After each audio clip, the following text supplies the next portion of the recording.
Transforma España.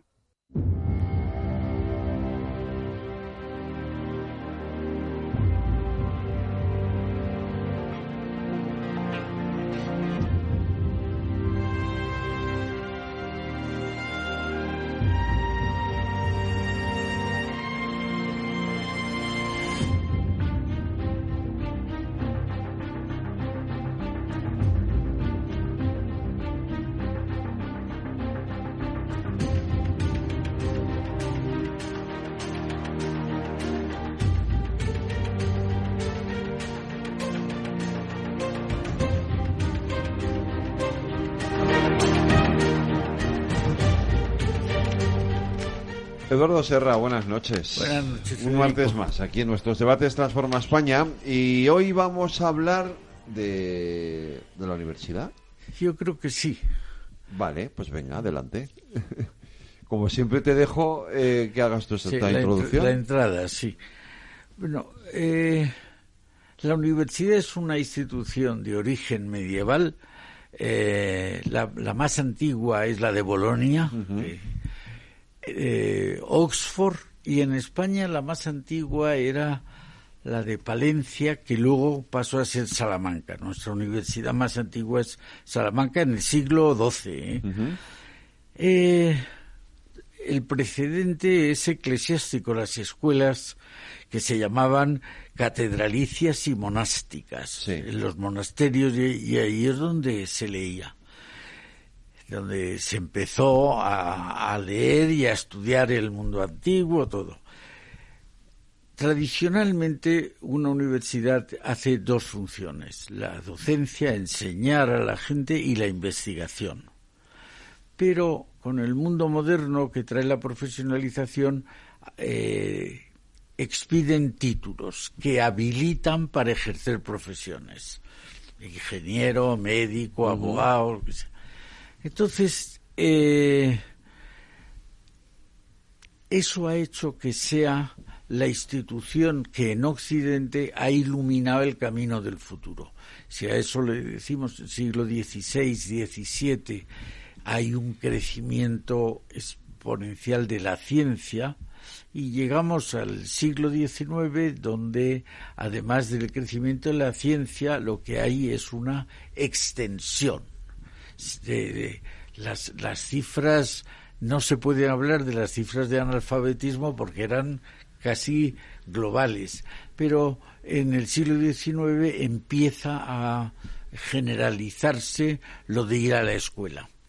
Hay quien dice, y a lo mejor no le falta razón, que la invención del tractor lleva a la escuela obligatoria, porque hasta entonces los niños se les necesitaban: niño, trae agua, niño, acércame la cabra, niño, no sé qué.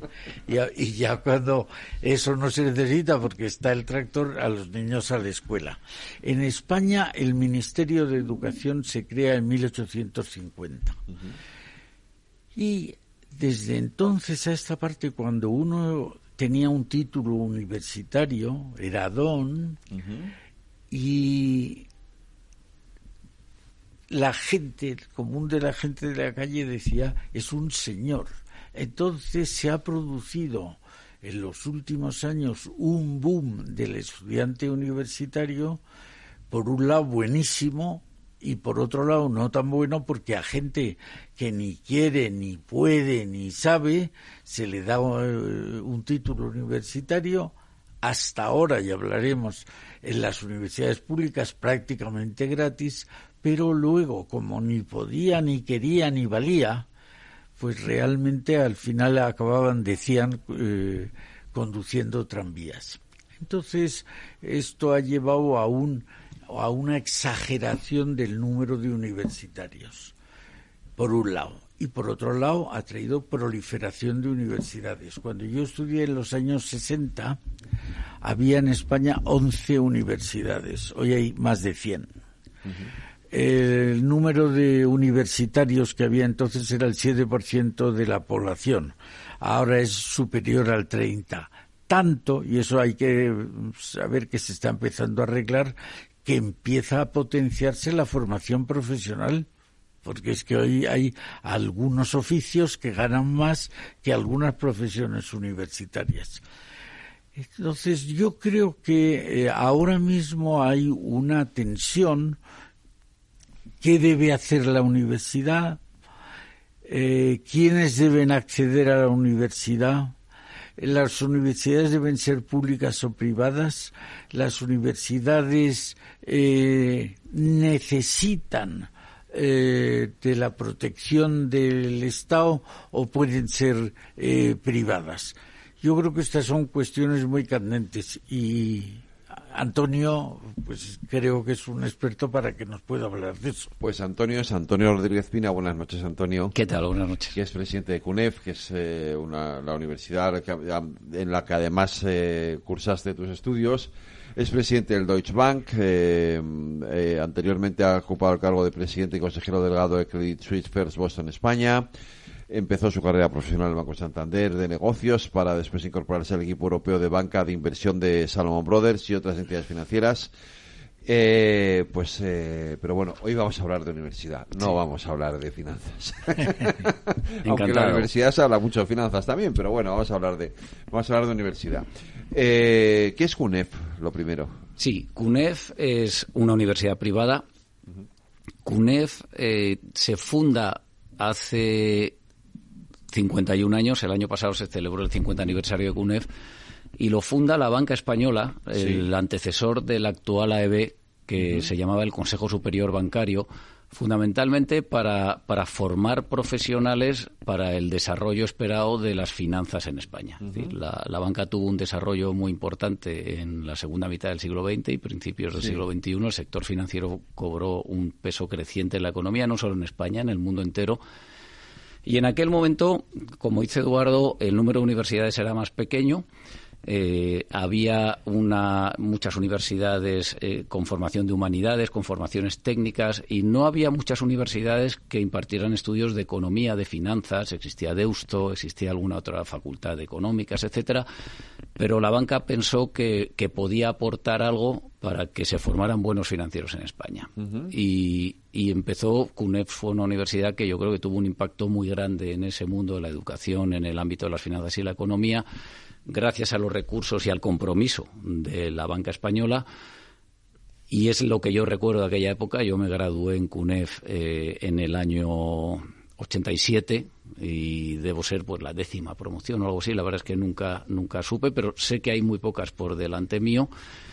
Y en aquel momento CUNEF era conocido porque la banca hizo un esfuerzo muy grande en contratar a los mejores profesores disponibles. Aquello era un entorno muy interesante en el que éramos muy pocos alumnos y los titulares de cada asignatura no eran cátedras, porque CUNEF no fue universidad hasta hace 2 años y medio. Haré un pequeño comentario que puede servir igual para encuadrar también cómo funciona el mundo de las universidades privadas.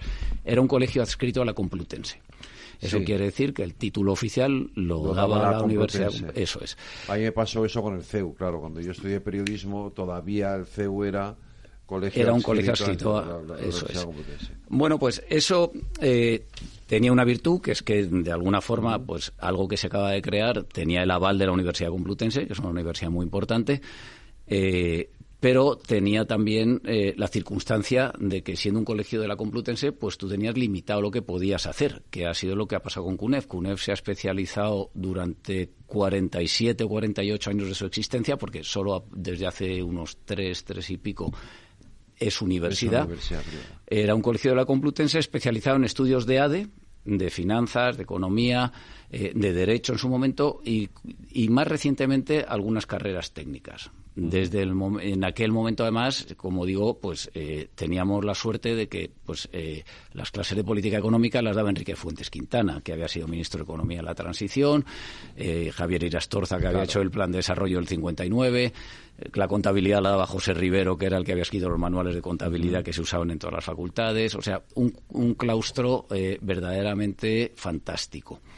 Y bueno, pues ha tenido un desarrollo desde el punto de vista económico, empresarial, con el apoyo de la banca al principio, y luego CUNEF, gracias a la buena labor de los gestores de la universidad, pues se ha convertido en una universidad privada, rentable, económicamente solvente y con algo muy importante, con una vocación muy importante de ser la mejor universidad posible. Y este es un tema que igual, Eduardo, quería que habláramos un poco de cómo vemos el mundo de las universidades públicas versus privadas, claro, etcétera.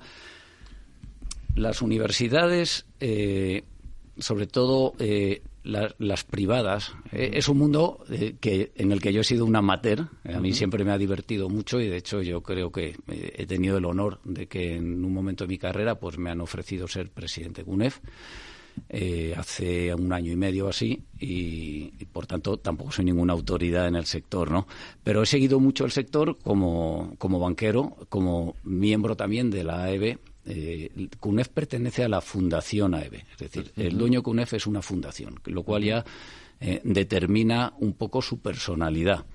Es una fundación, además, de la banca española con un compromiso muy firme en invertir en la mejora de la educación en la sociedad en general y de la educación financiera en particular.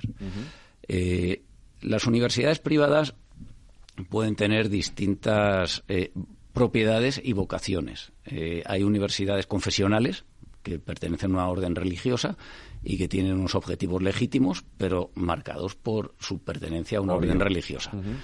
Hay universidades que pertenecen a grupos empresariales estrictamente con un objetivo mercantil absolutamente legítimo, pero que condiciona también la forma de hacer las cosas. Es un negocio boyante, el de la educación, es un buen negocio. Sean colegios privados, universidades privadas, es un negocio creciente, es un sector que, como vemos los economistas, pues que en términos de valor agregado del sector crece constantemente en los últimos años en el mundo desarrollado, desde luego, y en otros ámbitos también, ¿no? Entonces, hay universidades que son de fondos de inversión. Hoy, algunas fantásticamente bien gestionadas, pero con un objetivo de rentabilidad y en muchos casos de reventa en algún momento. Son fondos que tienen una vocación de transitoriedad en la propiedad de estas universidades. Bueno, eso determina una forma de hacer las cosas con virtudes y con defectos. Y luego están las universidades vocacionales, ¿no? Muchas de ellas de origen público y que pertenecen, algunas siguen siendo públicas y otras pertenecen a ciertas instituciones, sean las grandes americanas, sean Oxford, Cambridge, etcétera, pues que son universidades vocacionales en las que todos los intereses están alineados a optimizar la calidad de la educación y a tener el prestigio en la formación de alumnos, ¿no? Y bueno, ahí es donde está CUNEF, ¿no? Es decir, CUNEF no tiene otra vocación que el tener el mejor claustro posible de profesores, ir consiguiendo los mejores estudiantes y aportar a la formación de la sociedad, ¿no? Como digo, es un proyecto apasionante porque viene de ser un colegio universitario. CUNEF, de sus 50 años de existencia, durante 48 tuvo 1.000 alumnos permanentemente. Tenía unas cuotas que le permitía a la Complutense de alumnos que podían ir y tenía, pues, siendo colegio universitario, una limitación. Desde que es universidad, pues ha pasado de tener 1.000 alumnos a tener en la actualidad unos 3.500 y se estabilizará a corto plazo en torno a 5.000 y pico, lo cual ya es otro tamaño. Cuando uno tiene la licencia de universidad, tiene la obligación de tener un mínimo de 10 grados. Claro. CUNEF ahora ha aumentado el número de grados, tiene minors en temas pues que son acuciantes de interés de los estudiantes, de la sociedad: inteligencia artificial, emprendimiento, minors en matemáticas que se juntan o en minors en actividades técnicas o en ciertas cualificaciones que los puedes hacer conjuntamente con las carreras de ADE, de ingeniería, de informática, etcétera. Y bueno, pues es un proyecto muy atractivo.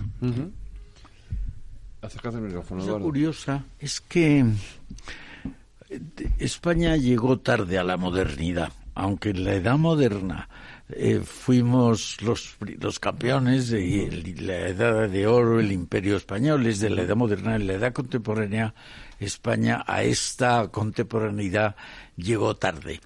Y se nota en los estudios de económicas. Antonio hablaba de CUNEF, de las universidades privadas, pero la universidad pública de economía fue tardía.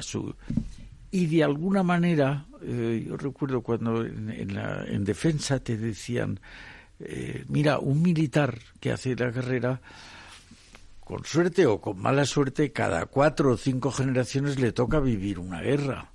Pero todos tendrían que saber económicas porque tienen que gobernar un cuartel o un regimiento o una división. Y ahí siempre hay el dinero que te gastas, que te dan.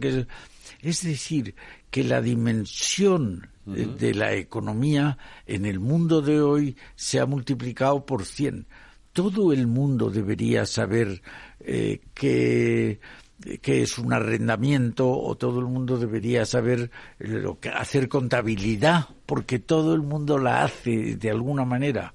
Y sin embargo no estaba, por lo menos en mi época, no estaba en los estudios de bachillerato, no estaba la economía, ¿no? Yo creo que eso es, y ahora estábamos comentando antes, España y en concreto Madrid se está convirtiendo en un centro de educación famoso en todo el mundo. Algunas de estas universidades privadas tienen más del 85% de estudiantes son de extranjeros. O sea que realmente nos estamos convirtiendo en una potencia de lo que nunca lo habíamos pensado, ¿no? Y esto yo creo que lo ha traído muy de la mano las universidades privadas. Las universidades públicas, esto ha sido una cosa triste, estaban, y lo he vivido, estaban enfrentadas con la empresa. Querían que hubiera absoluta autonomía y absoluta separación. Y sin embargo, la relación entre la universidad, que antes decíamos te da el título para que puedas ejercer una profesión o te forma a la gente para el ejercicio de profesiones, no podía estar separada de la empresa, que es la que da los empleos. Es decir, que el que te prepara para que ejerzas un empleo y el que te da el empleo vivían de espaldas unos a otros. A mí me daba envidia en Estados Unidos ver cómo una gran empresa o se establecía en un sitio y enseguida empezaban a ponerse a su alrededor centros de enseñanza, o al revés, se iban las empresas cerca donde estuvieran las universidades para tener una relación que era no era de suma cero, ganaban los dos. Ganaba la universidad, que sus estudiantes, sus egresados se colocaban mejor, y ganaba la empresa, que tenía al lado al centro que formaba a sus estudiantes, ¿no? Antonio. Sí. Ha tocado Eduardo dos temas que me parecen muy interesantes y que me atañen también en CUNEF, ¿no? Y fíjate, los temas, yo diría, uno es el inglés y otro es la formación económica.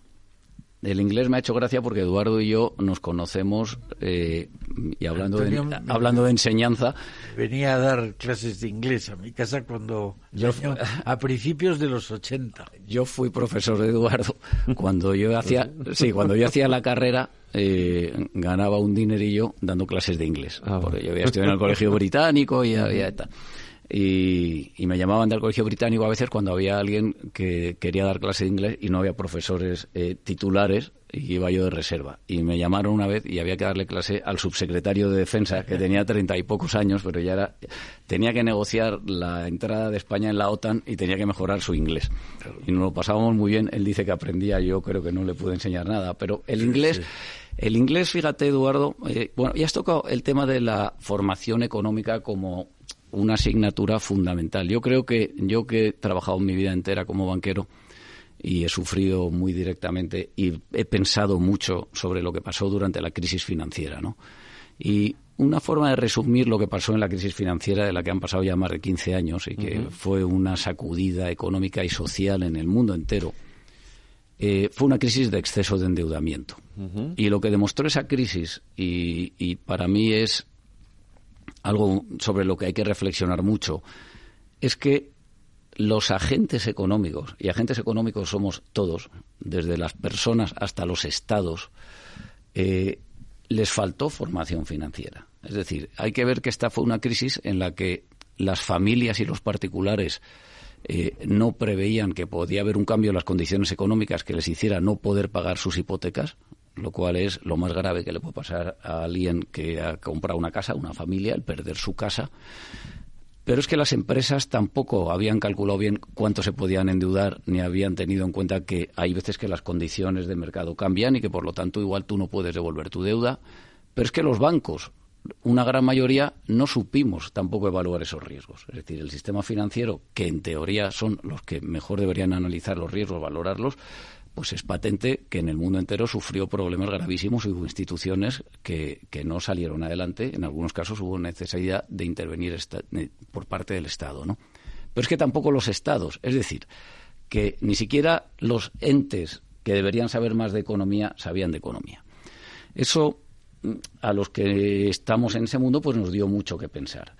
La AEB, a través de su fundación, tiene muchísimas iniciativas de formación económica, pero de niños, es decir, que y CUNEF, la AEB y la banca española lo ve una cosa que tenemos en mente permanentemente, con independencia de ser la mejor universidad posible en todos aquellos grados que damos, es cómo de todas las formas en las que podríamos contribuir también a la formación económica de la sociedad.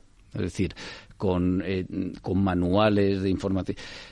Hay una iniciativa de la AEB que es muy interesante que pide incluso a presidentes de bancos que vayan como cosa, digamos, pro bono a colegios a hablarles a los niños de decisiones muy básicas financieras. Es decir, también es verdad que en España, de la misma forma que en Estados Unidos a veces se habla demasiado de dinero de las familias, en España ha existido siempre un pudor a hablar de dinero. Y yo creo que es muy interesante en los colegios, en las familias, enseñar a los niños que las cosas valen dinero, enseñar el valor del ahorro, enseñar que no se debe gastar más de lo que se tiene, enseñar que para cualquier nivel de renta lo idóneo y lo virtuoso es ser capaz de ahorrar, aunque sea un poquito. Es decir, hacer a la gente consciente de los riesgos de la deuda. Es decir, que en la crisis lo que se veía es que como digo, todos estos agentes económicos no eran conscientes de los riesgos de la deuda, ¿no? Entonces, ese es uno de los temas que decía Eduardo.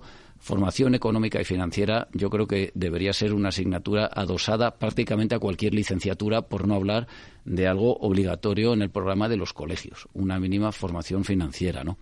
¿Cómo lo debería ser? Y esto me lo ha traído un poco a la cabeza cuando has hablado de cómo Madrid, de una forma no planificada, se está convirtiendo en un hub universitario, ¿no? Se está convirtiendo en una de las capitales atractivas para universitarios por una serie de circunstancias, y no habría podido ser así si no fuera porque hay universidades privadas que se han empeñado en hacer una gran parte de sus programas en inglés. Cierto. Es decir, otra gran asignatura, en mi opinión, de la sociedad española es una mejora del inglés en toda la sociedad, en los colegios, en las universidades, etcétera. Los que venimos de los planes antiguos, eso lo echamos de menos muchísimo. Sí, ¿verdad? Claro. Yo empecé, y en la asignatura obligatoria, cuando empecé a estudiar, era el francés. No, yo tenía inglés, pero primero no se sabía enseñar entonces.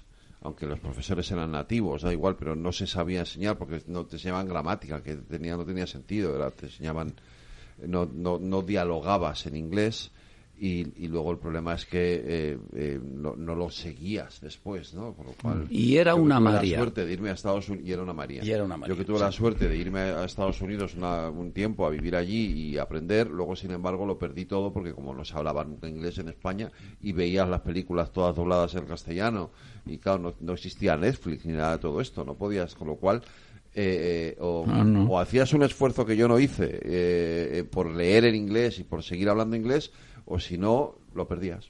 Sí. Y eso sin duda ha mejorado en los colegios españoles, sí. Pero, vamos, yo no sería nada complaciente porque además lo veo, y hablando con la gente de admisiones de CUNEF, hablando con profesores, etcétera. CUNEF, la mayoría de sus programas los da en inglés enteros ya. Claro. Me dicen que todavía hay alumnos que les cuesta. Es decir, que todavía yo creo que es una asignatura pendiente, ¿no? Pero muchos colegios, ya por mis hijos, por ejemplo, en el colegio ya tienen muchas asignaturas, las dan en bilingüe, sí, ¿vale? Sí. Entonces, eso era lo que hacía falta, lo que no teníamos, ¿no? Sí. Y eso en la universidad también es importante, ¿no? Que tú estudies en inglés. Porque al final es el idioma que hay que hablar. Sin duda, ¿no? sin duda. No, y ya no hay prácticamente ninguna profesión en la que en algún momento de tu trabajo no tengas que consultar un documento en inglés. Además, como está toda la información disponible ya en cualquier parte, y muchas veces las fuentes pues están en inglés, ¿no? Es verdad, es que el inglés es el idioma más universal, aunque el hindú y el chino lo habla más gente, pero no son idiomas internacionales. No. Pero después del inglés es el español. Sí. Entonces, si a chicos que tienen como lengua materna el español, saben inglés, sabes que pueden ir a todo el mundo. Eso es una enorme ventaja que además debería llevarnos a generalizar más la utilización del inglés. Y luego hay otra cosa. En el plan de estudios de principios del siglo pasado, el que estudió mi padre, por ejemplo, había una asignatura en bachillerato que se llamaba Urbanidad, Higiene y Rudimentos de Derecho. Madre mía. Rudimentos de derecho. Bueno, eligieron en un país que era rural, que la gente no sabía que había que lavarse los dientes, por ejemplo.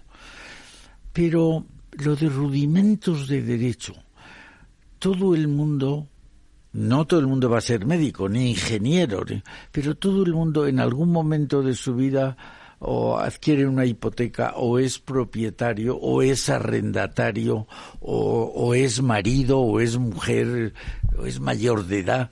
Los conceptos esenciales del derecho, que los tenemos que todo el mundo, toda nuestra vida, ¿cómo nos explica? Y con la economía pasa algo mejor. A lo largo de la vida estableces relaciones contractuales de una u otra manera y estás toda tu vida teniendo relaciones contractuales con alguien o con algo, ¿no? Desde luego. Eso es. Pero eso es el derecho que se llama obligaciones y contratos, pero el derecho de familia, todo el mundo o es padre o es hijo o es tutor es decir, y yo creo que con la economía pasa algo muy parecido. Compras y vendes. Bueno, claro. Trabajas en una empresa. Está presente. Y por tanto, yo creo que hay que, no el hacer la carrera, pero dar unos rudimentos es una buena cosa. Y luego, cuando antes me refería a la mala relación que había y que está mejorando, repito, entre las empresas y la universidad, hay que hacer, lo hicimos 2 veces en el círculo de empresarios, el coger a libros de texto que se enseñan a los niños de primera enseñanza, y el empresario todavía hoy es el punto siguiente al delincuente. O sea, se puede ser malo, muy malo, delincuente y empresario. Y eso está en nuestros libros de texto. Y luego no somos conscientes de que la empresa es la que nos permite haber elevado nuestro nivel de vida, cómo lo hemos elevado, ¿no? De manera que yo creo que el mejorar la relación entre la empresa y empresas que además hacen universidades o tienen más relación con las universidades es una cosa estupenda que ahora está, como decíamos, mejorando mucho.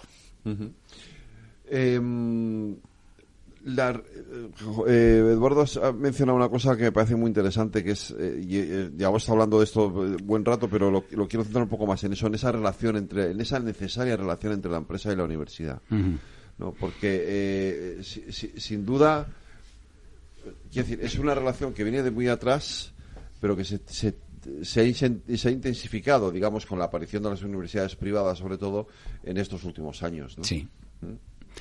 Sí, y bueno, para las universidades que se mueven en el ámbito de la economía, las finanzas, el ADE, pues, oye, como es CUNEF, como es ICADE, como era Carlos III, pues ese es un tema que se entiende muy bien y que es muy fácil, ¿no? La gente se forma pues para buscarse también un método de ganarse la vida. Es decir, que hay un interés en mejorar, hay un interés en aprender, pero evidentemente la universidad es algo que te va a facilitar ganarte la vida. Entonces yo creo que el que exista esa conciencia de que al acabar tu carrera tú vas a necesitar encontrar un trabajo, el relacionar aquello que tú vas a aprender con la profesión que vas a desempeñar, el tener una sensibilidad económica de, oye, cuáles son tus expectativas de renta con una profesión o con otra.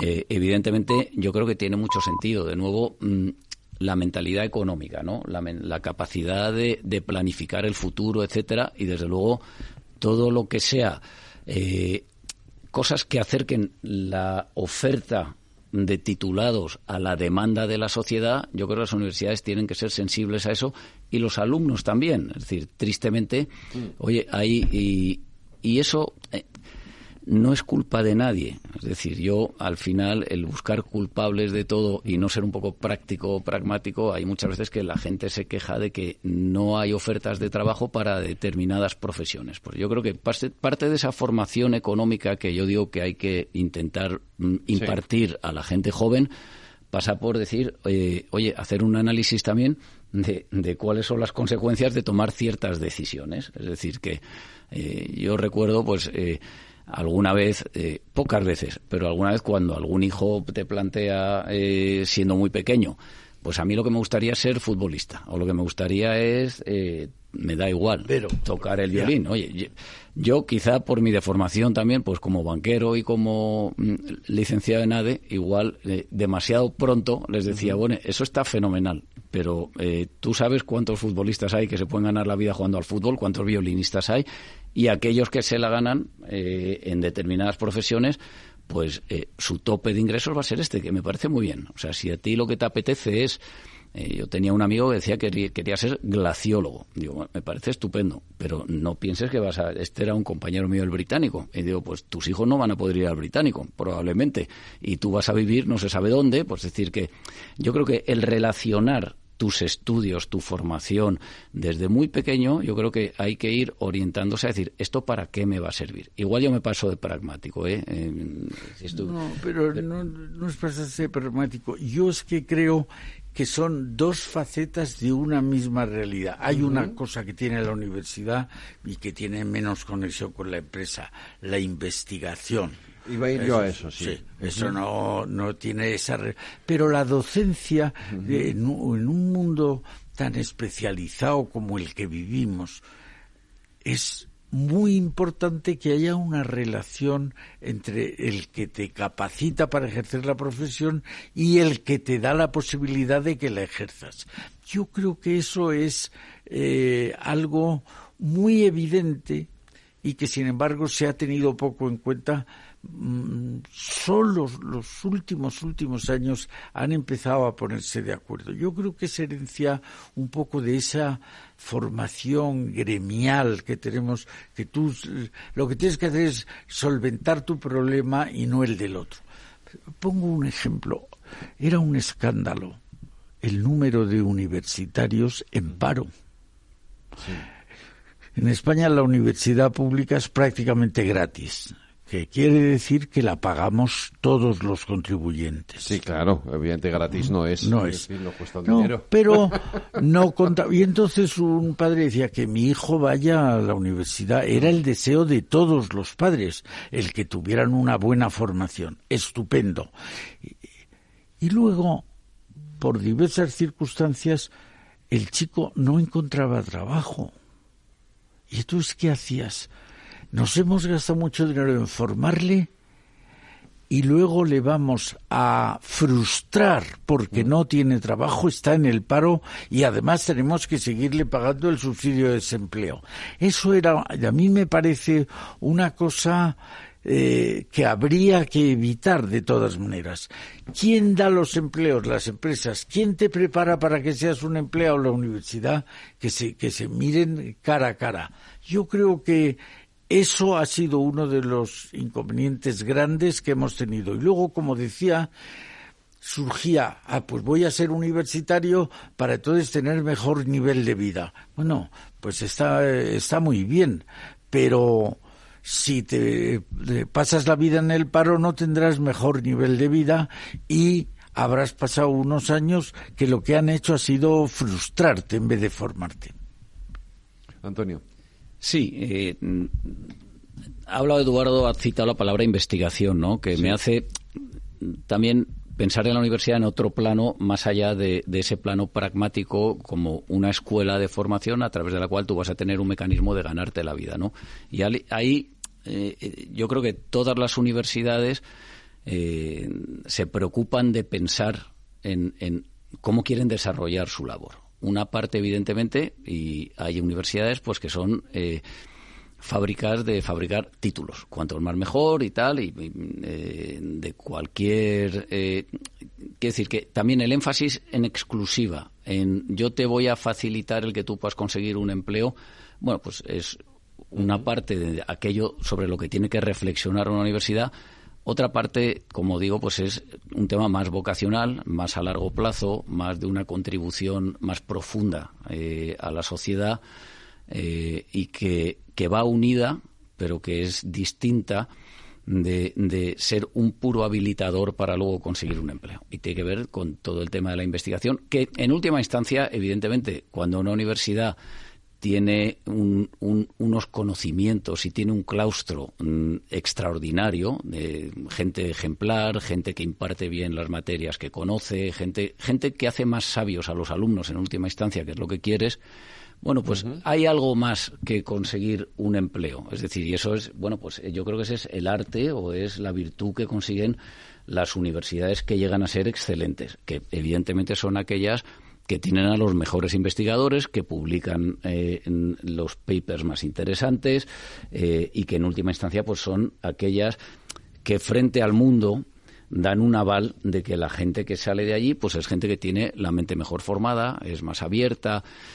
Hay mucho debate sobre cómo combinar la parte técnica de la enseñanza con las humanidades. A mí me parece un debate apasionante y que en un mundo como el que vivimos, en el que las máquinas van a hacer una parte más creciente de la cadena de valor en prácticamente cualquier sector, al final lo que es establecer unos ciertos objetivos en base a unos valores, la capacidad de reflexión sobre lo que es bueno a largo plazo, sobre lo que no es bueno, sobre la bondad de ciertos medios para conseguir ciertos objetivos, es decir, una formación de fondo en humanidades, en valores y tal, pues también me parece muy importante, ¿no? Sí, esencial. Yo creo que el leitmotiv de la universidad ha sido toda la vida, ha sido eso, el formar a la gente para el futuro. De alguna manera, la humanidad que va viviendo generación a generación,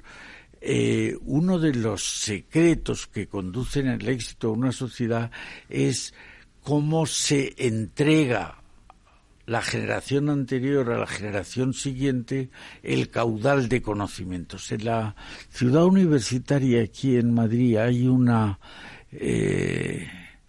estatua, una escultura preciosa de Huntington que se llama La Antorcha, y que se ve a un señor montando a caballo, y que montado a caballo al galope, y que recoge la antorcha de alguien moribundo que está tumbado en el suelo.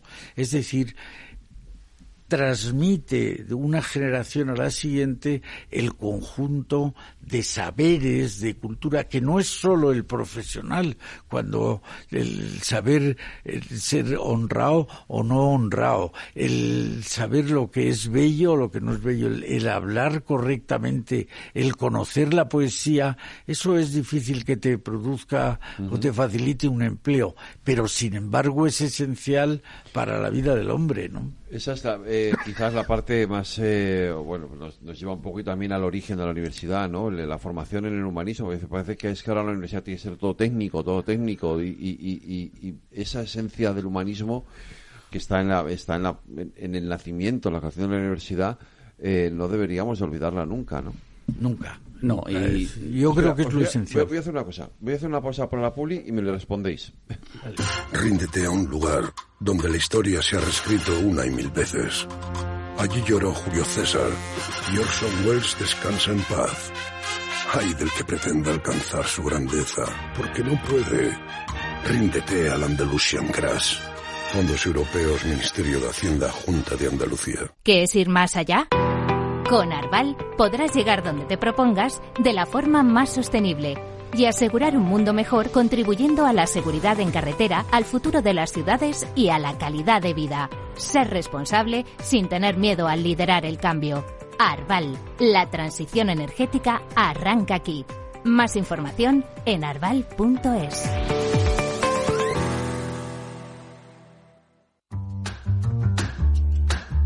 Otros bancos te piden que deposites en ellos tu dinero. En Renta 4 Banco te proponemos que lo inviertas. Porque invertir es rentable y sencillo. Tan sencillo como abrir una cuenta en r4.com. Así de fácil, así de claro. Renta 4 Banco. ¿Quieres más?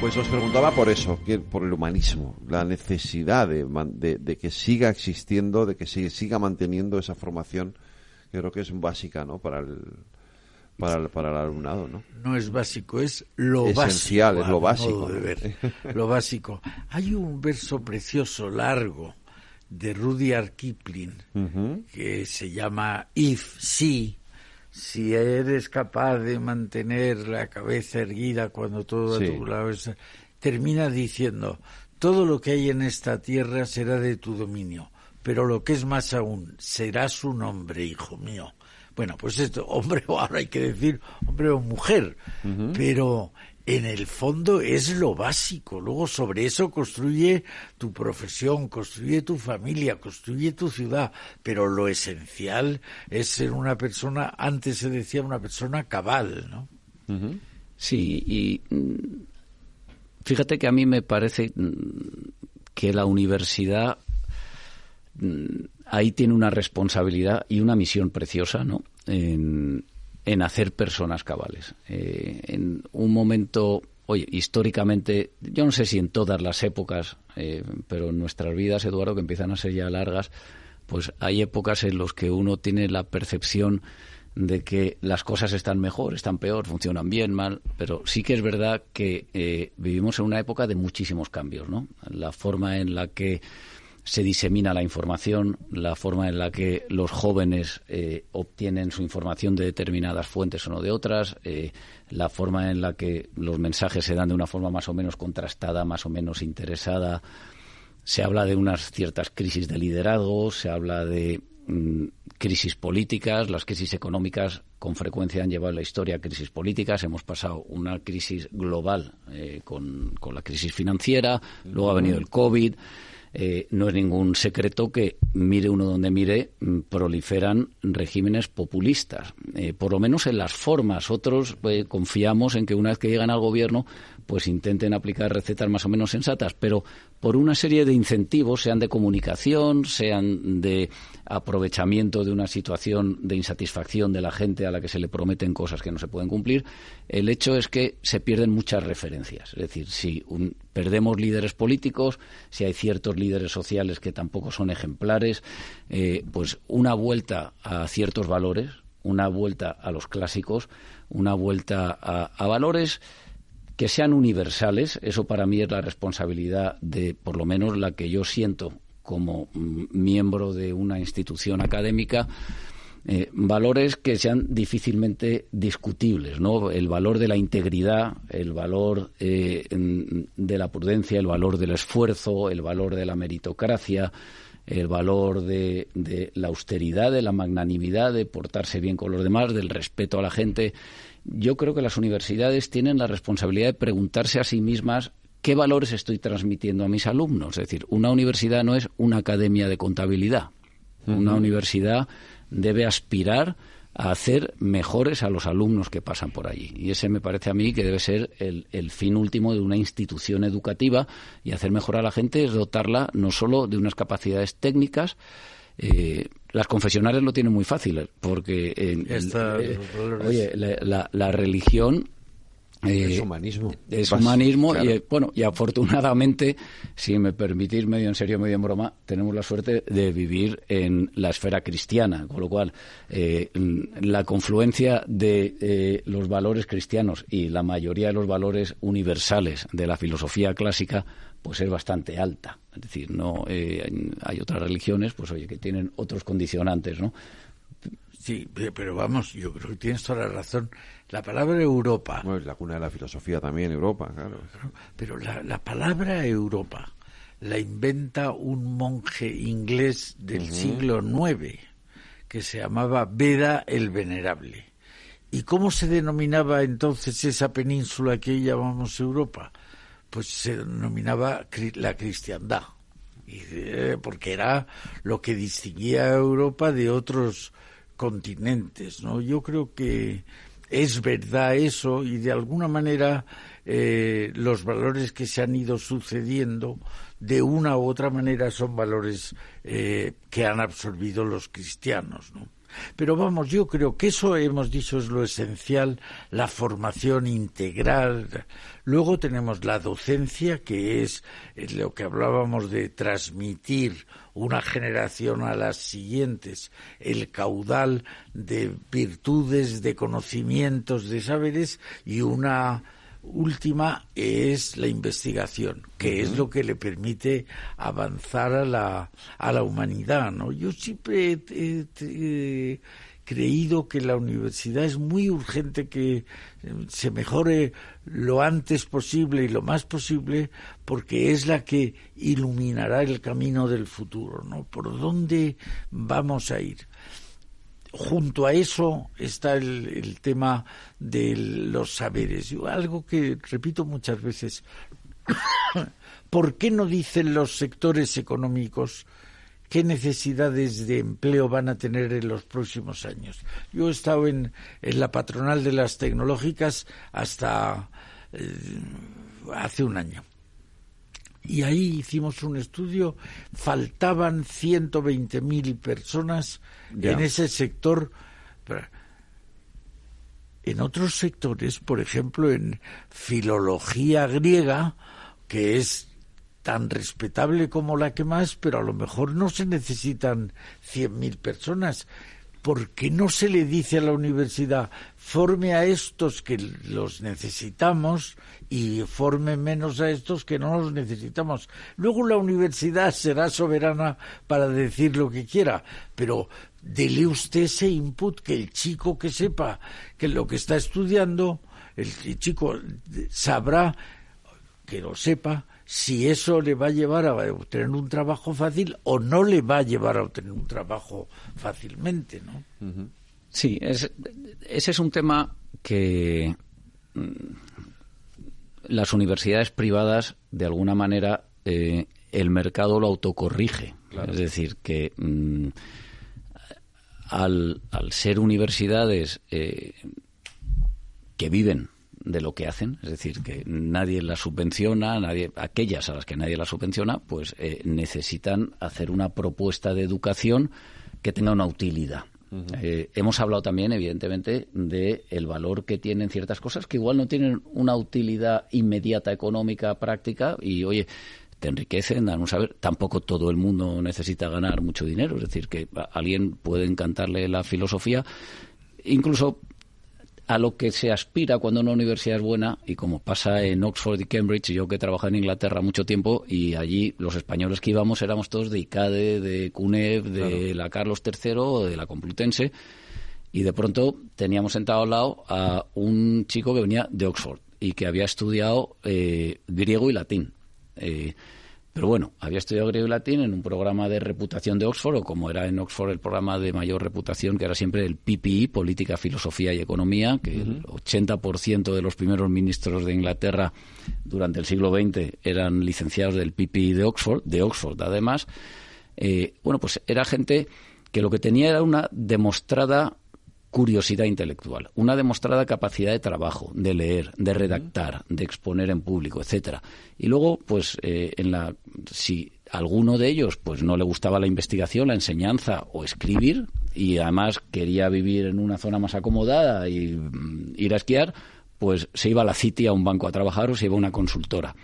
Y aquel era un mercado, es un mercado, digamos, mucho más abierto o mucho más permeable en cuanto a contratadores y egresados de universidades. Es decir, en el Reino Unido y en Estados Unidos, si tú vienes de una universidad de prestigio, el título que hayas tenido no es tan importante, porque lo que asumen es que tú eres alguien que tienes ya unas competencias personales para haber superado unas pruebas de acceso y para haber estado en contacto con profesores muy buenos, y luego ya te formarás técnicamente. Evidentemente esto no es aplicable a si quieres ser ingeniero nuclear o si quieres trabajar en la NASA. Pero para profesiones liberales vinculadas a la economía, al derecho y tal, evidentemente derecho, pues tienes que acabar estudiando derecho, ¿no? Pero ese es un tema, como decía yo, Eduardo, yo creo que la educación privada como complemento a la pública, yo creo que genera una competencia que, como siempre, es sana y es buena. Es decir, que hay ciertas instituciones públicas, pues que no todas, hay universidades públicas de buenísima calidad, pero... Sí. Y luego a lo mejor no lo son en todas sus carreras, o pero a lo mejor tienen una o dos en las que efectivamente son punteras, ¿no? Eso es. Uh-huh. Pero vamos, sin entrar en debates políticos o económicos, es patente que la gestión de lo público, que es imprescindible, porque hay ciertos servicios que se tienen que prestar desde lo público, desde el Estado, pues tiene ciertas limitaciones que la gestión privada no tiene. Es decir, tiene condicionantes políticos, tiene condicionantes a veces del corto plazo, tiene condicionantes presupuestarios, tiene condicionantes ideológicos. Bueno, pues la universidad privada no los tiene, y van surgiendo universidades privadas cuyo objetivo es ser buenas, ser virtuosas, ser rentables, formar bien a los alumnos, porque además, oye, el mercado te va a ir colocando en tu sitio. Si tus egresados no son buenos, si tus egresados fallan, tal.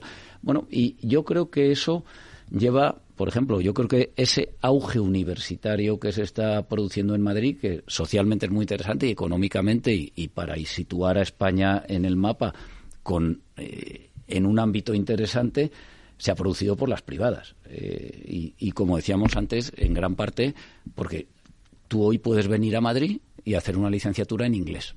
Uh-huh.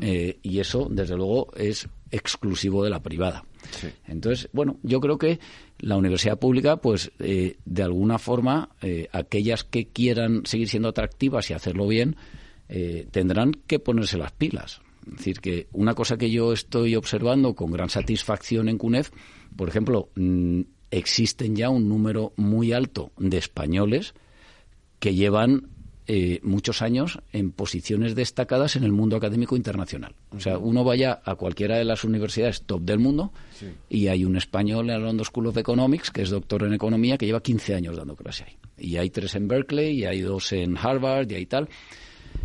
Y, bueno, pues las universidades privadas estamos muy al loro de quiénes son esos señores y de si un día quieren volver a trabajar a España, si podemos hacerles una propuesta interesante y cuánto nos aportan ellos. Yo creo que todo eso va enriqueciendo el sistema. Sin duda. Y eso no se habría podido producir, no sé, difícilmente se produce. El conformismo en la pública, donde te da igual el resultado, salvo tu honrilla personal. Si a ti el dinero te lo da la administración, pues si vienen muchos alumnos bien, y si vienen menos, pues también bien. Ese no es el caso de la privada, donde tienen que espabilar para que al final los alumnos quieran ir a esa universidad. Uh-huh. Entonces yo creo que eso es evidente, y eso lo ha conseguido cuando hicimos Transforma Talento, que recordarás que fue 2 años después de Transforma España. Talento es biología más sistema educativo.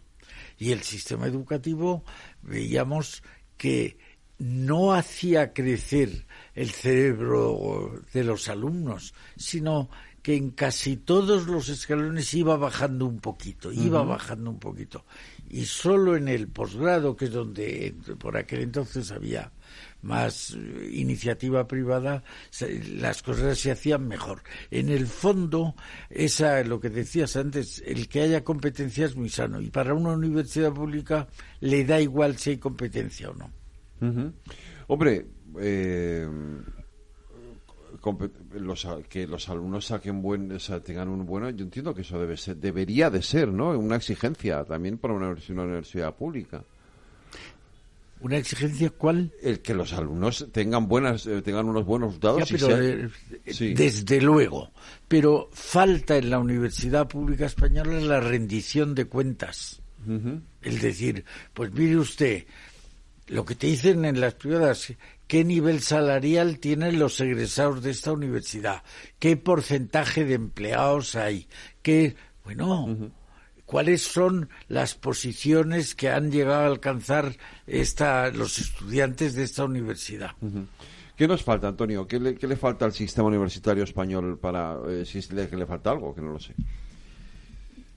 Bueno, partiendo de que hay un buen sistema universitario español y hay un sistema universitario que ofrece una oferta muy amplia. Uh-huh. Lo que ha hecho Eduardo pues es también una generalización y existen universidades públicas excelentes, enormemente competentes y algunas de las mejores facultades de medicina son públicas sí.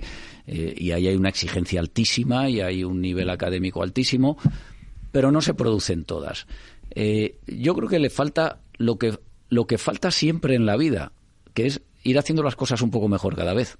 Y se trata de ver cuáles son los mecanismos más eficientes para mejorar. Entonces, yo lo único que creo es que sí, que la universidad privada aporta a ese debate, porque ahí, desde luego, y la universidad pública, en parte por lo que dice Eduardo, y es porque no siempre existen los incentivos a hacer las cosas mejor, requiere una cierta heroicidad, y existe esa heroicidad. Es decir, hay catedráticos magníficos en la universidad pública, vocacionales, que están ahí.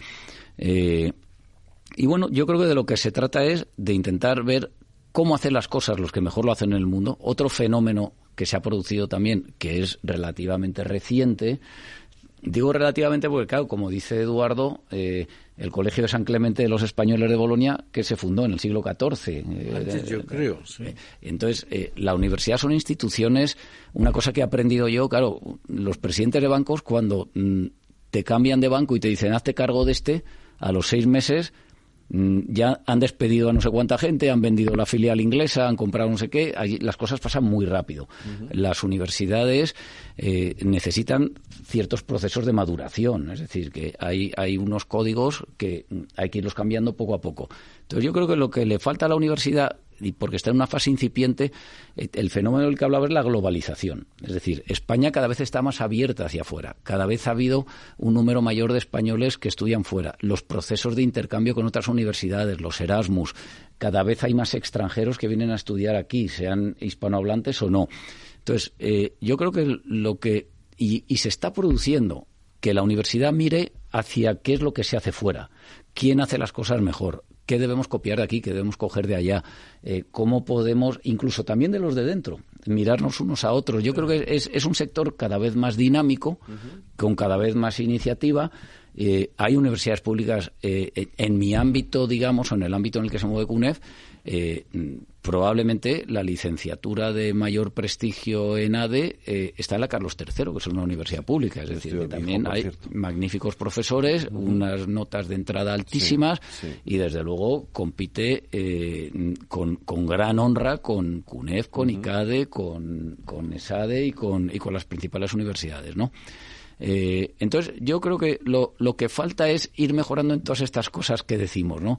Pues oye, aquellas que sean demasiado poco pragmáticas, pues tendrán que intentar ser más prácticas, aportar algo a los alumnos que les sea más útil en el mundo de hoy. ¿Cómo? Complementando con enseñar mejor inglés a tus alumnos, enseñar un poco de economía, enseñar un poco de derecho, formar y cada universidad seguro que tiene cosas en las que puede mejorar. Y, yo no me atrevo a dar una receta radical para todas, pero sí que estoy seguro que el mero hecho de que estemos hablando de esto aquí, el mero hecho de que la universidad pública vea que hay privadas que se van desarrollando, que algunos de sus profesores buenos igual eligen irse a una de estas universidades privadas, cosa que hace 25 años pues igual no lo hacían, porque el prestigio que te daba la Autónoma, la Complutense, etcétera, ¿no? Ir mejorando poco a poco, ¿no? Pues nos quedamos con ese mensaje. Muy bien. Eduardo y Antonio, muchísimas gracias. Muchas gracias. Por habernos acompañado en este ratito. Gracias a ti. Es que una hora se pasa muy rápido. Muchísimas gracias. Nos vemos la semana que viene. Cuidaros.